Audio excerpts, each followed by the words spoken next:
The more I think about it, the more I come to the consensus that I don't know what the fuck is driving me. Seriously, I don't know if it's God, I don't know if it's a higher thing up there, I don't know if it's a fucking ancestor or a spirit guide, oh my god. The middle is, well, it's life itself. The self creating everything around it from what already is within. We've given knowledge to ourselves, and that's the only way the self can actually create. When it has an abundance of knowledge, and the knowledge is transmuted into wisdom through experience. Knowledge is just words at the end of the day, words on a fucking page. But if you can really go out and stand firm within whatever you're transmuting within yourself, it's not about having to regulate your nervous system.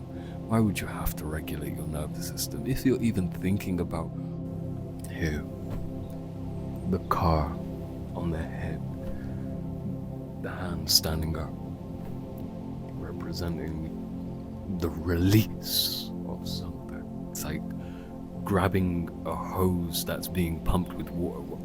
That hose builds up with water, and then when you let that hose out, it energy. That's what Yahweh is. The moon and the 7 stars, you can look that up for yourself. What is that on his back?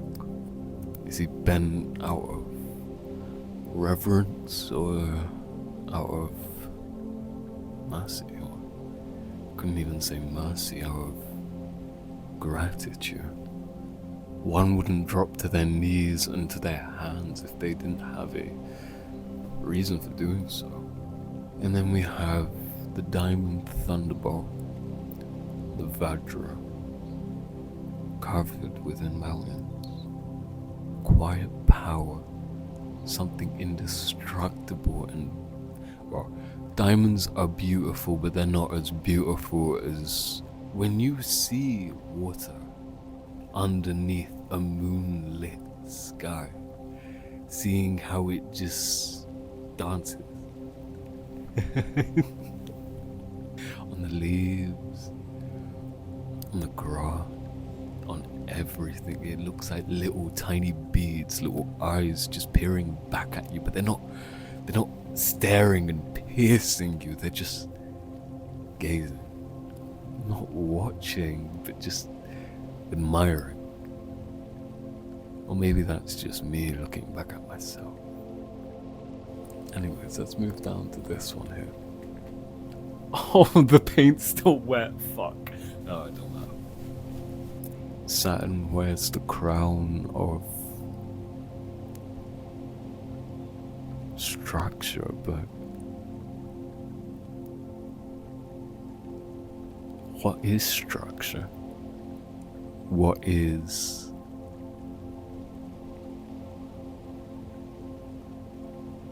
chaos without order? What is straight if there isn't wonky? What's straight if there isn't gay? Saturn has his numbers, letters, things falling off of him. But the Neptunian quality of on this painting, it's something surreal. Now you see the blue ladder has my 455, my gematria, my name reduced down to numbers, which is, yeah, I don't want to go into that because that's my shit. I'm sorry, that's so rude. That's so rude. The male side that built me. The 3 mother letters of the Hebrew alphabet in the left column, which is the creative force. The female side. In the middle, it's just technology. Because technology, what is technology? It's something that transmits energy, right? And I've imbued this, especially the middle painting, with just a fuck ton of swag energy. Oh my god. I mean, the whole painting is swag overall. Neptune's energy is so fucking swag. But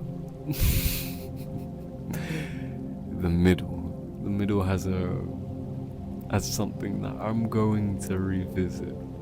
And I'm gonna revisit very hard and very swag, very Neptunian. It's funny, Neptune doesn't rule me. The sun rules me. Me and Neptune get along really well. Not as good as me and Jupiter.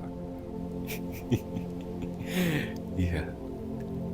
And then we move on to the left. And what is it? A heart blowing a trumpet. It's wearing a bow tie too.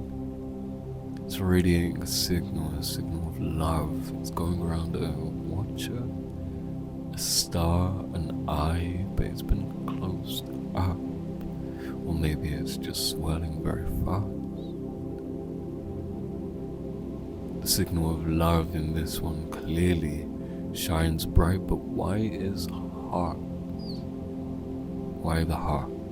Why is that the thing that represents love? You could also represent it as fire too, right?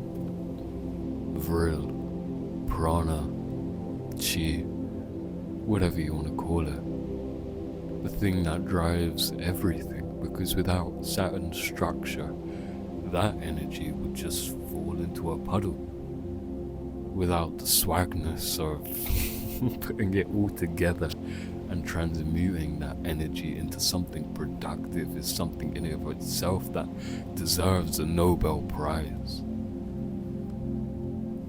Everything has been written in the stars already, and we're just following the divine dance that has already been set out before us. Remembering steps that we've already taken previously, but when we plant our feet back down, it gives us a warm sensation knowing that we don't need to think about where to put our foot down. We can put our foot down because we know we need to put our foot down. Not need out of survival, but because we have a foot, because we have a leg, because we can put it down. There's one more. To me, it's just so beautiful. The 33 in the middle to so many fucking people. They're gonna see the 33 and they're gonna think of Freemasonry. They're gonna think of, oh my god, you don't see how they've already brainwashed you. The 33 is a blueprint, an energetic blueprint of a soul learning the capacities of its own self. It has nature, the whole everything swirling around it. I built this around the card, the Wheel of Fortune. The X at the top harkens back to that.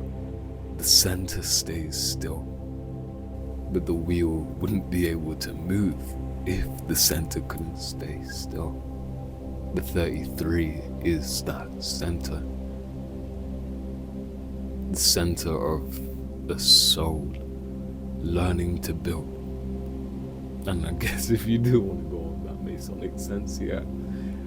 A soul learning to construct their own temple, residing within it, bringing souls that don't deserve a place in it, but the temple was designed to house these souls in the first place.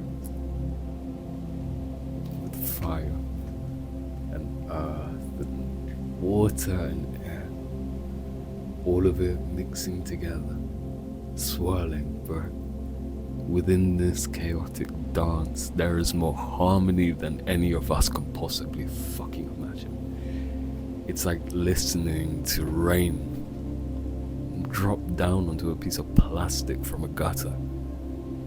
Fast, fast, fast. Dun, dun.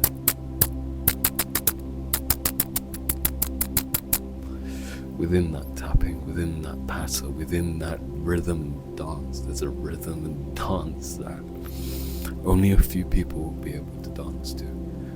Only a few people will be able to hear it. And that's the point.